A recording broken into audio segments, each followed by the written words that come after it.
Soldiers, तो कैसे हैं आप लोग? आई होप सब अच्छे होंगे। तो बेटा फाइनली हमने वेक्टर कंप्लीट कर लिया है। आज वेक्टर के ऊपर सारे क्वेश्चन करेंगे।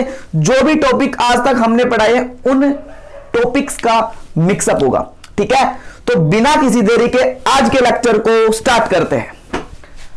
चलो जी देखो, तो बेटा हमने जो वेक्टर है, वेक्टर का हर एक पॉइंट क्लियर किया है, हर एक चैप्टर के साथ न्यूमेरिकल क्वेश्चन के साथ हमने कंसेप्ट को क्लियर किया है, ठीक है? जितने भी एनडीए में, नेवी में, एयरफोर्स में, डबल ए के अंदर कितने भी क्वेश्चन आने वाले हैं, कंसेप्ट आने वाले हैं, वो हमने सारे के सारे चैप्टर इसके अंदर कंप्लीट कर दिए हैं, टॉपिक्स कंप्लीट कर दिए हैं, ठीक है? तो बेटा आज फाइनली जो लेक्चर होगा वो सारे टॉपिक का मिक्सअप होगा, ताकि थोड़ा सा आपको रिवाइज हो सके, ठीक है? हम धीरे धीरे टॉपिक को थोड़ा थोड़ा एक्सप्लेन भी करते चलेंगे, ताकि आपकी जो कंसेप्ट बिल्डअप की पावर है वो इंक्रीज हो सके, ठीक है? तो चलो स्टार्ट करते हैं विद हॉट क्वेश्चन। चलो बेटा, ठीक है? तो बेटा पहला ही क्वेश्चन क्या है? Find the angle between A vector 2i cap plus 3j and B vector 3i minus 2j, ठीक है? तो बेटा पहला ही डॉट के ऊपर आ गया, ठीक है? हमने डॉट प्रोडक्ट अच्छे से पढ़ा रखा है। तो बेटा क्या है कि ए वेक्टर और बी वेक्टर है, तो आपको पता है बेटा ए वेक्टर और बी वेक्टर के बीच के अंदर आपको अगर एंगल फाइंड आउट करना है तो क्या करते हैं हम? A vector dot B vector is equals to magnitude of A vector magnitude of B vector into cos theta. बेटा तो कोस थीटा की वैल्यू क्या आएगी? ये डिवाइड में चला जाएगा, ए वेक्टर का मैग्नीट्यूड बी वेक्टर का मैग्नीट्यूड। तो बेटा हमें मैग्नीट्यूड भी देखो, इस क्वेश्चन के अंदर आपको दो कंसेप्ट क्लियर होंगे, ठीक है? आपको मैग्नीट्यूड भी फाइंड आउट करना आएगा, डॉट भी फाइंड आउट करना आएगा और एंगल भी फाइंड आउट करना आएगा, ठीक है? तो बेटा डॉट कैसे करते हैं? ए वेक्टर क्या लो? ए वेक्टर है बेटा 2i cap minus plus 3j cap into 3i cap minus 2j cap divided by, बेटा इनका मैग्नीट्यूड क्या होता है? मैग्नीट्यूड इज वेरी इजी, इनके कोफिशिएंट्स का स्क्वायर रूट, ठीक है? इनके कोफिशिएंट्स का स्क्वायर रूट कर दो बेटा। इसका क्या आएगा? 2 2 जा 4 प्लस 3 का स्क्वायर 9। इसका क्या आएगा बेटा? 9 प्लस 4। आगे करो। अब बेटा देखो 2 को इससे करो, 2 3 जा 6 आ गया बेटा।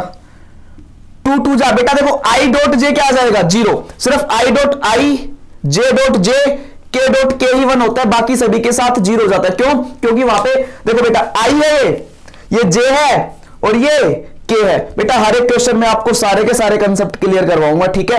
प्लीज आप लेक्चर्स को अच्छे से देखिए, आई प्रोमिस कि सारे के सारे कंसेप्ट क्लियर होंगे, ठीक है? अब देखो बेटा, देखो ये i है, ये j है और ये वाला k कैप है। बेटा i के साथ 0 डिग्री होता है, तो cos 0 बेटा क्या होता है? 1। तो i डॉट i ही 1 होगा। i डॉट j बेटा 90 डिग्री, cos 90 क्या होता है? 0 डिग्री होता है, ठीक है? तो सारे के सारे क्वेश्चन बहुत ही इजी हैं, सिर्फ आपको क्या करना है? कंसेप्ट का फील लेना है, ठीक है? तो बेटा इसका इसके साथ तो 3 2 जा 6 हो गया, इसके साथ 0 आ जाएगा। अब देखो बेटा 3 का 3 के साथ j डॉट i 0, क्योंकि ये भी तो परपेंडिकुलर है। j डॉट j 3 2 जा बेटा -6। अब बेटा देखो 6 माइनस 6 ऊपर 0 आया, अब नीचे चाहे कुछ भी आए, 2 2 जा 4 9 रूट 13 रूट से रूट कैंसिल 13, ठीक है? अब एक बात बताओ, 6 माइनस 6 तो 0 हो गया, तो 0/13 बेटा 0 आया। कोस थीटा 0 आ गया। कोस थीटा 0 कब होता है? π/2 के ऊपर कोस थीटा 0 होता है। तो बेटा ऑप्शन में देखो π/2 कहीं पे दिख रहा है? यस, ठीक है? तो बेटा हर एक क्वेश्चन के साथ आपके जो कंसेप्ट है वो क्लियर हो रहे हैं, ठीक है? तो टॉपिक को ग्रिप करके रखा करो, कंसेप्ट की अपॉर्चुनिटी को ग्रैब कर लिया करो कि हाँ ये बात अब बताई गई है, हमने लेक्चर में वहां पे पढ़ी थी, ठीक है? और सेल्फ स्टडी के ऊपर ज्यादा फोकस रखो। क्यों? क्योंकि सेल्फ लर्निंग तुम्हें सिलेक्शन दिलाएगी, ठीक है? बहुत सारे क्वेश्चन किया करो, थ्योरी पढ़ा करो। एयरफोर्स में कोई हाई लेवल क्वेश्चन नहीं आ रहा, आईआईटी जेईई का क्वेश्चन नहीं आ रहा कि आपको लंबी कैलकुलेशन करने की जरूरत है, ठीक है? कंसेप्चुअल चीजें अच्छी चीजें, जो मेहनत करेगा ना वो पक्का सिलेक्ट होगा, ठीक है? आगे बट कंसिस्टेंट मेहनत, सिर्फ मेहनत, ठीक है, अपने आप आने लगेंगी चीजें। चलो अगले क्वेश्चन पे बढ़ते हैं। Two resultant forces have their resultant equal to either, ठीक है बेटा एक बात बताओ, रिजल्टेंट फोर्स क्या होता है बेटा? Root of A square plus B square plus 2ab cos theta. बेटा ये जो कोस थीटा है ना, ये angle between the two vector है, A vector and the B vector, ठीक है। अब इसने ये बोला है कि two resultant forces have their resultant equal to either, ठीक है। तो बेटा इसकी वैल्यू भी क्या है? F square plus F square 2f square cos theta का रूट लग गया, क्यों? ए बी एफ है, बी बी एफ है, तो ए बी बी एफ है, तो बेटा रिजल्टेंट भी क्या आ रहा है? इनके इक्वल आ रहा है इधर, तो बेटा ये भी क्या आ गया? एफ आ गया। सोल्व कर लो बेटा, स्क्वायरिंग करेंगे तो एफ स्क्वायर बचेगा। चलो स्क्वायरिंग भी नहीं कर रहे तो देखो मार्कर अलग यूज करते, दिखेगा आपको अच्छे से। बेटा ये क्या जाएगा अंदर? ये अंदर F square plus 2f square, बेटा प्लस है यहाँ पे, ठीक है, प्लस 2f स्क्वायर, तो बेटा f स्क्वायर तो हमने क्या ले लिया? कॉमन। देखो 2f स्क्वायर ये हो गया, 2f स्क्वायर ये हो गया, ठीक है। तो हमने क्या किया? f स्क्वायर और 2f स्क्वायर हमने कॉमन ले लिया, ठीक है। तो बेटा यहां पे क्या बचेगा? 2f, तो 1 प्लस कोस थीटा, बेटा 2f स्क्वायर कॉमन ले लिया, f स्क्वायर हो गया, तो यहां पे 1 बच गया, यहां पे कोस थीटा बच गया, ठीक है। बेटा 2f स्क्वायर कॉमन लिया था तो 2 तो अंदर ही रहेगा, ठीक है, तो बाहर f आएगा, तो f root 2 into 1 plus cos theta, बेटा f से f कैंसिल हो गया, तो बेटा 1 इज इक्वल्स टू क्या आया? ये इसका स्क्वायरिंग कर दो, ये 1 ही बचेगा, तो इस तरफ आ जाओ क्वेश्चन की तरफ। तो बेटा 1 is equals to 2 into 1 plus cos theta, ठीक है। तो एक बात बताओ बेटा, ये 1/2 हो गया, ठीक है, is equals to cos theta plus 1, ये क्या आएगा? -1/2 is equals to cos theta. बेटा कोस थीटा -1/2 कब होता है? अब एक बात सुनो, कोस थीटा -1/2 का मतलब होता है बेटा कोस 120 डिग्री। कैसे कर लो? इसको लिख सकते हो क्या? कोस 90 प्लस 30, तो 90 प्लस थीटा कौन सा क्वाड्रेंट? Second quadrant. सेकंड में कोस क्या होता है? नेगेटिव, साइन 30, ठीक है। तो बेटा 120 डिग्री आ जाएगा, क्योंकि यहां पे 120 डिग्री वाला है, ठीक है। तो this is the right answer. हर एक क्वेश्चन के साथ आपके कंसेप्ट बिल्डअप हो रहे हैं, ठीक है। ये मे भी वीडियो थोड़ी सी लॉन्ग हो जाए, क्योंकि मैं हर एक क्वेश्चन के साथ कंसेप्ट को क्लियर कर रहा हूं। अब आ गए हम क्रॉस प्रोडक्ट के अंदर। बेटा क्रॉस के अंदर हमने लेक्चर के अंदर बहुत अच्छा पढ़ा रखा है, प्लीज आप लेक्चर को फोकस के साथ देखिए। हर लेक्चर के बाद आपको न्यूमेरिकल क्वेश्चन भी करवा रखे हैं, क्यों? क्योंकि आपको टॉपिक का क्लियरेंस मिल सके, ठीक है। चलो तो जी डायरेक्शन पे चलते हैं। बेटा direction of A cross B, मैंने ये क्या बताया था क्रॉस के अंदर? बेटा अगर ए वेक्टर और बी वेक्टर, बेटा ये एक प्लेन के अंदर होने चाहिए, ठीक है, ये एक प्लेन के अंदर होने चाहिए, ठीक है, प्लेन के अंदर होंगे तभी इनका क्रॉस बोल सकते हैं। तो ए क्रॉस बी, इनकी डायरेक्शन क्या होती है बेटा? Right hand thumb rule is जिंदाबाद। हाथ रखो बाहर की तरफ। कुछ अब मेरी बात सुनो, ए क्रॉस बी की जो डायरेक्शन होगी ना बाहर की तरफ होगी, कैसे भी कर लेना, चाहे बी क्रॉस ए की भी, या तो अंदर या ऊपर, ठीक है। तो डायरेक्शन का मतलब होता है कि ये ए वेक्टर और बी वेक्टर का जो रिजल्टेंट वेक्टर आएगा, मान लो सी आ गया, ए क्रॉस बी का बाहर की तरफ आ गया, ठीक है, ये सी वेक्टर आ गया, तो बेटा ये क्या होगा? इन दोनों वेक्टर्स के आंसर क्या आएगा इसका? बेटा ऑप्शंस में लिखा हुआ था, ठीक है, हमारे पास स्पेस थोड़ा सा कम था, ठीक है। तो बेटा डायरेक्शन क्या आएगा? डायरेक्शन का मतलब ये होगा कि जो ये इसका मान लो आंसर क्या आया, सी वेक्टर निकल के आया, वो जो सी वेक्टर इसकी डायरेक्शन निकल के आई है वो ए वेक्टर के भी क्या है? परपेंडिकुलर, और सी वेक्टर बी वेक्टर के भी क्या होगा? परपेंडिकुलर वेक्टर होगा, ठीक है। ये छोटी छोटी बातें हैं, एग्जाम के अंदर सीधा पूछता है, ठीक है। एयरफोर्स के एग्जाम दिए हैं ना, पता क्या होता है, चीजें कंसेप्चुअल होती हैं, ठीक है, जैसे प्रिंसिपल्स वगैरह होते हैं कि कंजर्वेशन ऑफ एनर्जी वगैरह के बारे में हमेशा क्वेश्चन आता है, हर बार क्वेश्चन आता है, ठीक है। इनके अंदर इसका प्रिंसिपल क्या है, चार्ज का प्रिंसिपल क्या है, चार्ज कंजर्वेशन का प्रिंसिपल क्या है, इलेक्ट्रोस्टैट्स के अंदर जितने भी प्रिंसिपल, तो फिजिक्स के अंदर जितने भी प्रिंसिपल्स हैं, इलेक्ट्रिक मोटर का, जनरेटर का जो भी काम करता है, ट्रांसफॉर्मर का प्रिंसिपल, ये सारे के सारे एयरफोर्स के एग्जाम के अंदर पूछे जाते हैं, ठीक है। तो आप बिल्कुल चीजों को अच्छे से पढ़ा करो, ठीक है। जो फिजिक्स की नॉलेज वाली बुक होती है, थोड़ी थ्योरेटिकल बुक होती है लाइक ल्यूसेंट बुक, ठीक है, उसको डीपली पढ़ो, सीधे के सीधे क्वेश्चन छपते हैं वहां, गारंटी के साथ बोल रहा हूं, प्लीज आप बुक को रीड करो। चलो जी अगला क्वेश्चन देखते हैं, सारे कंसेप्ट क्लियर होगा, टेंशन मत लो। आगे देखो जी, if A vector I cap plus 2j cap minus k cap and the B vector is minus i cap minus 2j cap minus 2k cap, find value of magnitude of a cross b। बेटा इसके अंदर सब कुछ आ गया, इसके अंदर a cross b भी निकाल लिया हमने, a क्रॉस b का मैग्नीट्यूड भी फाइंड आउट कर लिया। अब कंसेप्ट पे चलते हैं। देखो बेटा जिंदाबाद क्या हमारे पास a क्रॉस b का मैंने मेथड सिखाया था, लेक्चर को प्लीज जाके देखिए, सारे के सारे क्वेश्चन अच्छे से करवा रखे, बहुत सारे क्वेश्चन करवा रखे। चलो भाई तो क्या करेंगे भाई, थोड़ा सा उस साइड रहता है क्योंकि साइड लिख लेंगे हम, ठीक है, थोड़ा सा इस साइड ले रहे बेटा, आई कैप जे कैप के कैप, यही तो रूल होता है, ठीक है बेटा। इसको डिटरमिनेंट से सोल्व करते हैं, इसको डिटरमिनेंट मेथड बोलते हैं, ठीक है। मैथ्स के अंदर आप मैथ्स के स्टूडेंट हो, आपको तो दिक्कत आनी ही नहीं चाहिए, मैट्रिक्स एंड डिटरमिनेंट अच्छे से सोल्व कर रखा है, एनडीए की प्रिपरेशन कर रहे हैं तो बच्चे, ठीक है जी। देखो बेटा इसके कोएफिशिएंट लिख लो इन सभी के, 1 आई का 1 है, जे का 2 है बेटा, के का -1 है, -1 है, ठीक है, -1 है, बी का बेटा -1 है, जे का -2 है, -2 है। कर लो बेटा, क्या सीधा सा फंडा है। देखो इसको छोड़ दो उसको छोड़ दो, क्या आएगा बेटा, आई कैप, सबसे पहले आई कैप लिखेंगे बेटा, आई के अलोंग करेंगे तो आई कैप लिखेंगे, जे के अलोंग जे कैप, के अलोंग के कैप, तो आई को छोड़ दो तो 2 2 जा -4 बेटा, minus plus minus minus minus बेटा प्लस, लेकिन माइनस फॉर्मूले का माइनस आएगा, ठीक है, तो 2 2 जा 2 1 जा 1, तो बेटा माइनस फॉर्मूले का आ गया -2।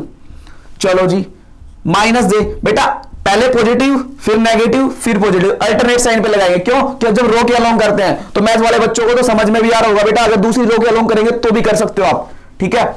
तो देखो हम ज्यादा मैथ्स में नहीं जा सकते फिजिक्स के अंदर, अब इसको छोड़ दो उसको छोड़ दो बेटा, 2 -2 बेटा, माइनस माइनस प्लस, माइनस का फॉर्मूले का माइनस, प्लस के कैप बेटा, इसको छोड़ दो इनको छोड़ दो, अब ये बच गया -2 बेटा, 2 1 जा 2 माइनस, लेकिन माइनस प्लस हो जाएगा फॉर्मूले का 2। देखो बेटा ये क्या आ गया, -2 -6 आई कैप माइनस माइनस 3 प्लस 3 जे कैप बेटा, -2, ये तो बेटा 0 हो गया, ये 0 हो गया, ठीक है 0। अब देखो बेटा इसका क्या आएगा बताओ, 6 का आएगा क्या 36, इसका मैग्नीट्यूड क्या, इनके कोएफिशिएंट्स का स्क्वायर करते हैं, इसका बेटा क्या आएगा 9, तो कितना आ गया बेटा √45, ठीक है। हमने इनके अंदर जो ऑप्शंस लिखे ना बेटा, ऑप्शंस दूसरे क्वेश्चन के लिख रखे हमने बेटा, इसका आंसर आएगा √45, ठीक है, √45, इनके ऑप्शन थे √10, √45, √37, √5, ठीक है बेटा, इसका √5 आंसर आ जाएगा, ठीक है। हमने ऑप्शन दूसरे क्वेश्चन के लिख दिए थे बेटा। देखो अगला क्वेश्चन देखो, अगला √45 बेटा सही आंसर है, कोई दिक्कत नहीं है इसके अंदर। आगे देखो question number 5, if a vector is this, बेटा इससे आसान कोई क्वेश्चन ही नहीं है, हमने क्वेश्चन ही पता नहीं क्यों उठा लिया इसके अंदर, ठीक है, ताकि हमने तो सोचा कि मैग्नीट्यूड का भी क्वेश्चन हो जाएगा, ठीक है, लेकिन हमने बहुत सारे क्वेश्चन मैग्नीट्यूड के करवा दिए। ये तो बिल्कुल घटिया तो नहीं बोल सकते क्योंकि कोई क्वेश्चन घटिया नहीं होता, ठीक है। देखो ए वेक्टर बेटा, इनके कोएफिशिएंट का स्क्वायर कर दो, 4 + 9 मैग्नीट्यूड करना है बेटा इनका, then magnitude of if A vector बेटा 4 9 √13 आ जाएगा बेटा। देखो ऑप्शन कहां पे है, अरे ये रहा ना डी ऑप्शन, ठीक है, √13 इज, अरे ये बकवास क्वेश्चन था, ठीक है, मत बोलो बकवास यार, फिजिक्स है। अगला क्वेश्चन, फाइंड जे क्रॉस आई, बेटा इसके ऊपर मैंने बहुत अच्छे से 2 तरीकों से करवा रखा है, ठीक है, तो हम अपना हमेशा वाला यूज करते हैं, फंडामेंटल यूज। मार्कर है, मार्कर का भी तो कुछ यूज कर लें, ऐसे हाथ में ले रखे हैं, ठीक है बेटा। आई कैप जे कैप पुट कर दो, के कैप हाथ भी तो घुमाना चाहिए ना आपको, थोड़ा फील आए फिजिक्स का भी, ठीक है बेटा। जे क्रॉस आई, जे कहां पे है, आई ये रहा, जे पे रखो, आई की तरफ बेटा -k की तरफ जा रहा है, आंसर इज वेरी जी। अब इसके अलावा कुछ भी हो बेटा, इन्हीं फंडाज को लगाओ, कोई पूछे जे क्रॉस के घुमाओ आई, कोई पूछे के क्रॉस जे माइनस आई, ठीक है, सारे करो। तो बेटा इसका सीधा आंसर हो गया माइनस के कैप, हमने किया था, ठीक है, दोबारा से कर दो, ठीक है। देखो जे आई माइनस आई, अंदर जा रहा अंगूठा, अंगूठे की डायरेक्शन ही तो इसकी डायरेक्शन दिखाएगी, राइट हैंड थंब रूल है बेटा ये, ठीक है। तो ये आंसर हो गया। अब नेक्स्ट क्वेश्चन इज, बेटा ये तो हमने जब वेक्टर स्टार्ट किया था ना, स्टार्टिंग के अंदर इक्वेशन करवा दिया था, पहली क्लास के अंदर इक्वेशन करवा दिया था, ठीक है, बहुत ही कंसेप्चुअल क्वेश्चन है ये। चलो जी बेटा इनका डॉट करना है, कुछ भी नहीं करना, तभी तो आएगा, डॉट दे रखा है, करना क्या है, ठीक है, आई डॉट आई वन होता है। अरे बहुत डॉट किए यार, देखो ये भी डॉट किया था, ठीक, इजी है बेटा। 3 का 3 के साथ क्या आएगा, 3 2 जा 6, अरे मार्कर अलग यूज करो, नीचे रेड कलर का लिखा हुआ है, 3 2 जा 6 बेटा, आई डॉट आई क्या हो गया 1 बेटा। आप ये सभी के साथ मल्टीप्लाई होगा, इसका मतलब ये नहीं कि सभी के साथ मल्टीप्लाई नहीं होगा, मल्टीप्लाई होगा बट वो 0 हो जाएगा। आई डॉट जे 0 लिखना जरूरी है, फिजिक्स पढ़ रहे हो यार, हर चीज थोड़ी ना लेंदी करनी है। ये क्या आएगा, आई डॉट के 0 बेटा, इसका इसके साथ 0, क्योंकि जे डॉट आई भी तो 0 होगा, दोनों परपेंडिकुलर है म्यूचुअली, तो इसके साथ आएगा बेटा माइनस माइनस प्लस 2x। अब आगे देखो प्लस आया माइनस, हमें क्या पता भाई, 2 ये तो बेटा सभी के साथ 0 हो जाएगा, अभी के साथ ही बचेगा, 3 2 जा 6 प्लस 6 इज इक्वल्स टू बेटा 0 थोड़ी ना यार, -12 है यार, -12 दे रखा है। अब एक बात बताओ, ये क्या आएगा 6 12 है, ठीक है, तो x की वैल्यू क्या आएगी बेटा, तो ये 6 प्लस का 12 है, उस तरफ जाएगा तो माइनस का 12 हो गया, कैंसिल मत करो यार, उसको मतलब भेज दो उस तरफ, ठीक है। तो 2x प्लस 12 है -24, अरे वाह 2 पे करो, माइनस का 12 है, तो x की वैल्यू क्या आ गई बेटा -12 है, ठीक है। तो ये कंसेप्ट भी क्लियर हो गया, ठीक है बेटा। एक यूनिट वेक्टर और आता है, ठीक है, हमने इसके अंदर क्वेश्चन लिया लेकिन जाते जाते यूनिट वेक्टर का कंसेप्ट और करवाते थे। बेटा यूनिट वेक्टर क्या, किसी भी वेक्टर का यूनिट वेक्टर कैसे फाइंड आउट करते हैं बेटा, यूनिट वेक्टर होता है a cap is equals to a vector upon magnitude of a vector. बेटा जैसे इसका तुम्हें यूनिट वेक्टर निकालना है, वेक्टर दे रखा है तो क्या करोगे बेटा, a वेक्टर तो सीधा लिख दोगे, इसका मैग्नीट्यूड तो 2i cap plus 3j cap divided by इसका मैग्नीट्यूड क्या है बेटा √13, ये यूनिट वेक्टर की डायरेक्शन आ गई। बेटा यूनिट वेक्टर क्या करता है, यूनिट वेक्टर सिर्फ और सिर्फ क्या करता है, डायरेक्शन को डिनोट करता है, जिनका मैग्नीट्यूड 1 होता है। आई का कैप यूनिट वेक्टर ही है, जे कैप यूनिट वेक्टर, के कैप सारे के सारे यूनिट वेक्टर, ठीक है। तो फाइनली हमने वेक्टर को कंप्लीट कर दिया है। अब जो नेक्स्ट चैप्टर आने वाले हैं ना फिजिक्स का, वो बहुत फील दिलाने वाले हैं, ठीक है। तब तक के लिए प्लीज आप चैनल को सब्सक्राइब कर लीजिए ताकि आपको अपडेट्स मिलती रहे, नोटिफिकेशन मिलती रहे। साइड में जो लाल बटन है ना, उस पर यार चौक फेंक के मारो, मार्कर फेंक के मारो, लेकिन सब्सक्राइब करो, ठीक है। तो मिलते हैं नेक्स्ट लेक्चर के अंदर विद फुल जोश, with new concept of physics. Thank you.